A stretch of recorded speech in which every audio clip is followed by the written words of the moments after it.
Search engines apply something called Boolean logic to generate results based on your search terms.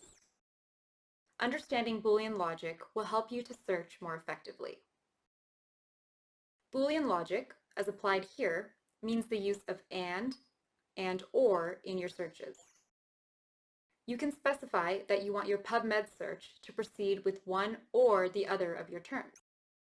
For example, you could specify motorcycle or helmets, in which case PubMed would return to you all articles with the word motorcycle or helmet in the text.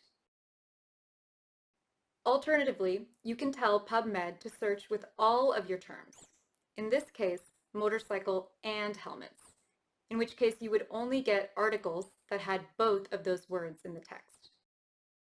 PubMed's default, and the default of many search engines, is to assume that when you type a string of words, you mean and.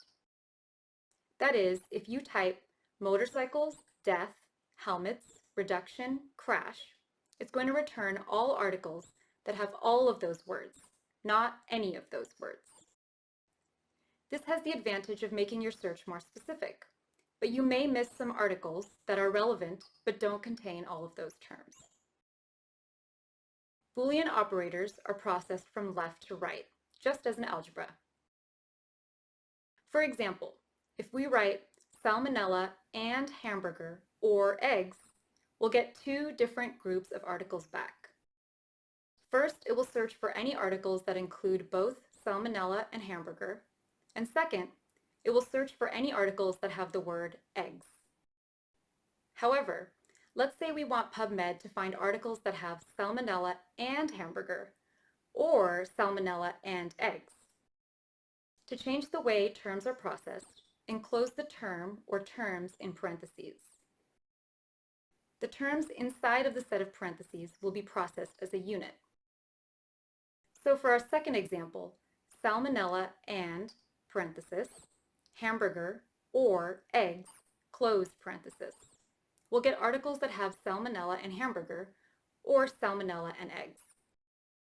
As you search, keep in mind that you can make your search very targeted by using and or together in a single search line. Again, the default for PubMed is to use and. So when we type into the search bar, motorcycle, helmets, reduction, crash, deaths, and hit search, it returns only articles that have all 5 of those words in them. PubMed tells us at the top of the page, under search results, that there are 18 articles that have all 5 of those words in them. Note that the first 3 are all systematic reviews. The second and third are Cochrane reviews. We can tell because when we look under the title and authors, we see Cochrane Database of Systematic Reviews as the journal. At a first glance, most of these articles seem like they might be relevant to our question about whether or not motorcycle helmets reduce deaths. This high rate of return of relevant articles is the advantage of using several specific terms and of using the default and operator. But what if we had only typed in motorcycle crash and then hit search? Now PubMed will return to us all articles that have the word motorcycle and crash. We see that there are 1,039 articles with these words, and a look at the first 6 show that none are likely to answer our question about whether helmets protect motorcyclists from death during a crash.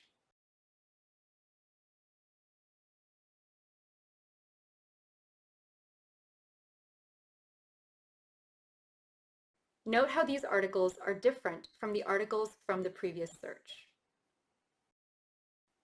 In this case, we gave PubMed fewer search terms, so it cast a wider net. Some of those articles might be important, but now we'll have to go through each of them to find out which ones are useful and which aren't. So as you can see, the number of terms you use and the use of and or matter.